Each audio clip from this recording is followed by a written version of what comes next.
Good morning, everybody. Pastor Tony here. We are Monday morning.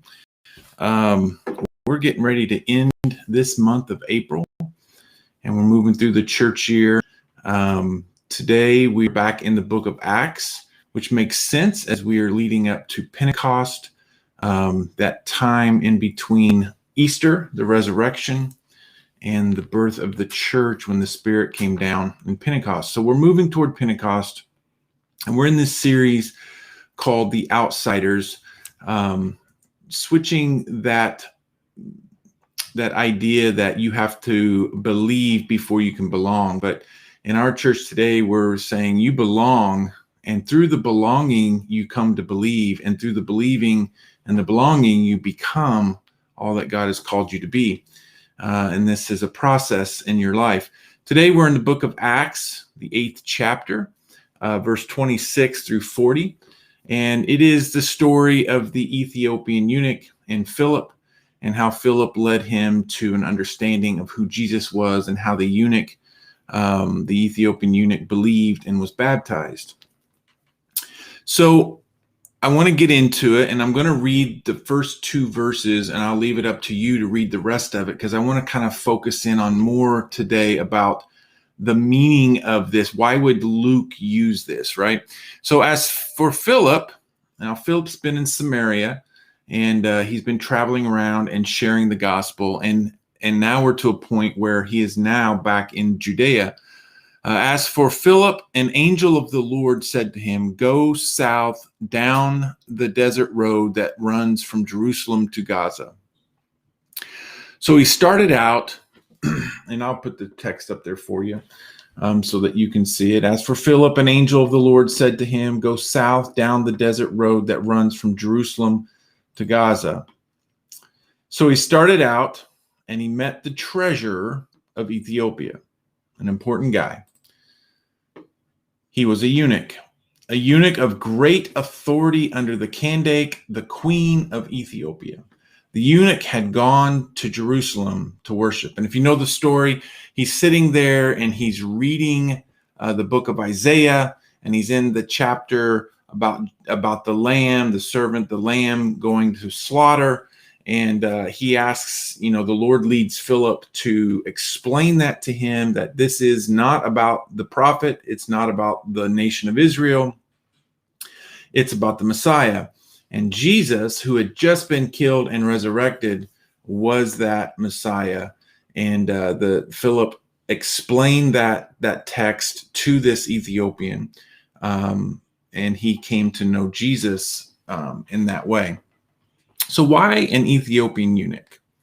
Have you ever asked that? I mean, why does Luke use this story of all the conversion stories that happened? I mean, on the day of Pentecost, 3,000 people came, right?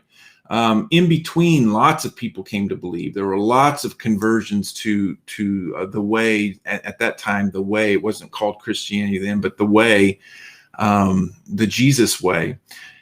Luke gives us 4 representative incidences of conversion. You see it in chapter 8 of Acts, you see it in Acts chapter 10, and we hear about it in Acts chapter 11. So there's these 4 incidences that Luke uses. Thousands of people come to Jesus, but Luke chooses this one particular story. And why Luke uses an Ethiopian eunuch, I believe, is important. I'm going to get into that. So who was the Ethiopian eunuch? Well, what do we know? We know from the text itself that he was an Ethiopian, that he was from a nation far south of Egypt, in the continent of Africa. It was an African country, and so we know that he was Ethiopian. He was different. Ancient Greek works, when you study them, have considerable interest in Ethiopia.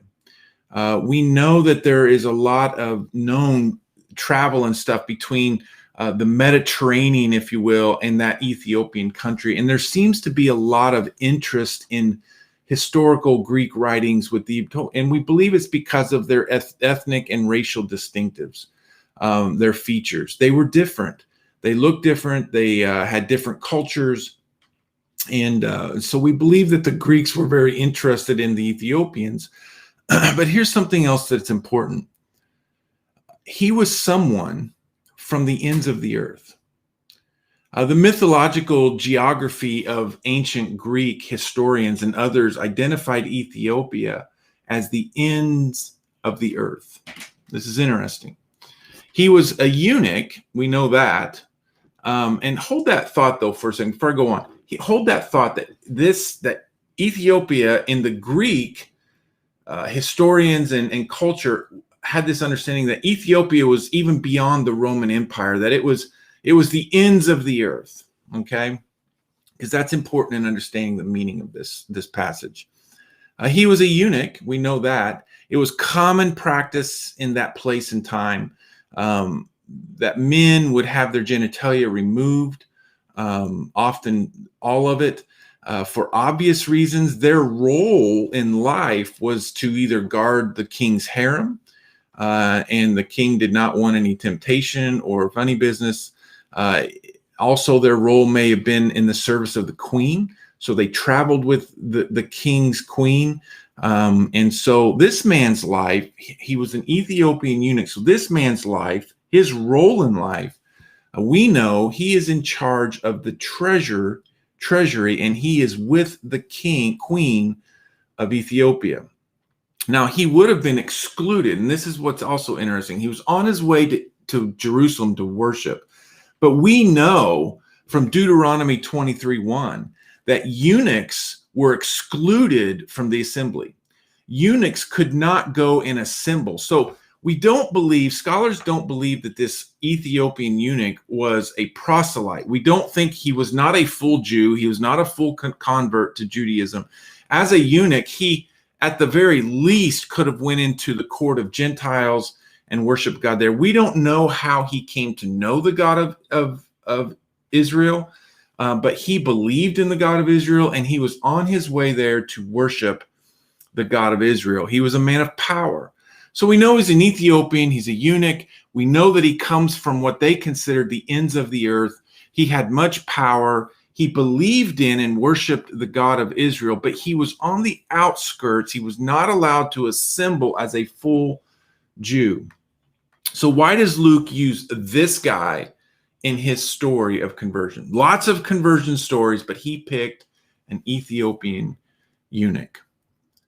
Jesus' mandate in Luke chapter 1, verse 8, was that you will be witnesses in Jerusalem, Judea, and Samaria, and to the ends of the earth. Did you catch that? To the ends of the earth. In Luke's understanding, Ethiopia was the ends of the earth. We know today that the earth was much larger and much greater, but for them, Ethiopia extended to the ends of the earth.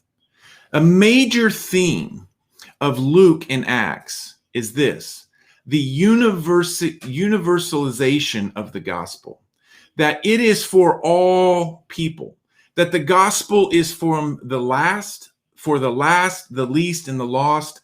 It's to the first, the most, and the found. It doesn't matter if you're from the very ends of the earth and that you're a eunuch and that you're an Ethiopian and not even a full Jew, but the gospel is for everyone. So one of Luke's favorite, and probably his most favorite Old Testament writer, was Isaiah. And in Isaiah chapter 52:10, let me pull that up to you.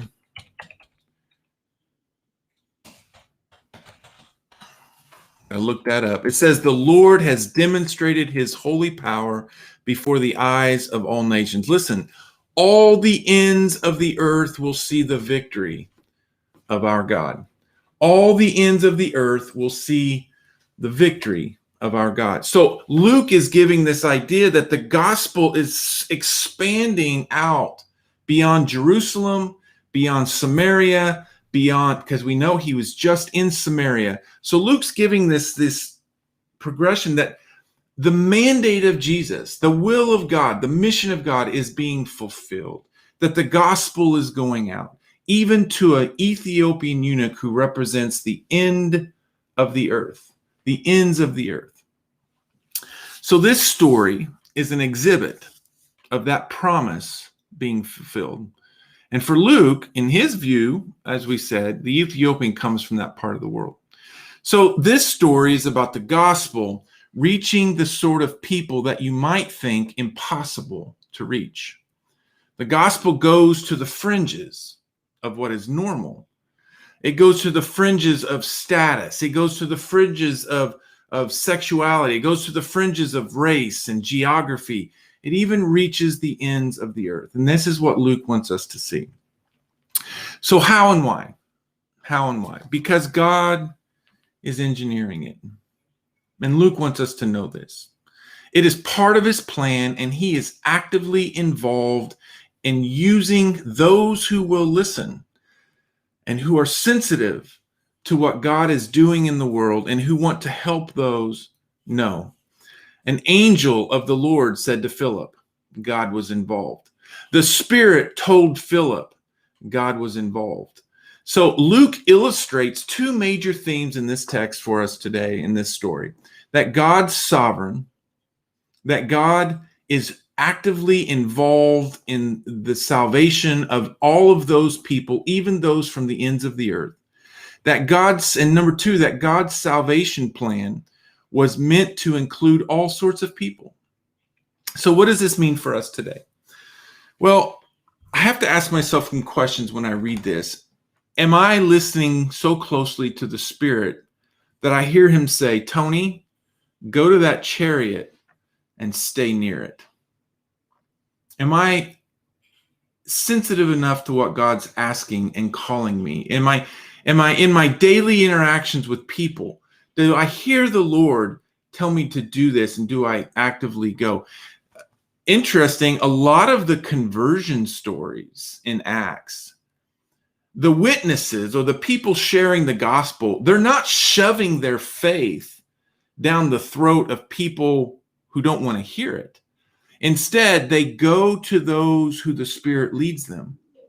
Peter to Cornelius, Philip to the eunuch. We see this happen over and over again, that God is opening the door and the Spirit is speaking to people and drawing them into this question of their life of, is there more?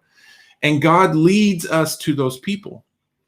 Am I all in? That's another question. Am I all in? Does Jesus's mandate in Acts chapter 1:8, does it prioritize my life to such that I'm ready, I'm listening, I'm willing, I'm obedient, that I will go anywhere, even to an Ethiopian eunuch, from someone from the ends of the earth, maybe from the ends of my world, someone who's not even a part of my circle?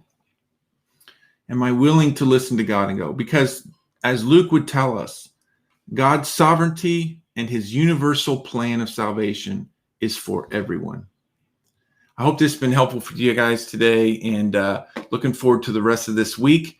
God bless and have a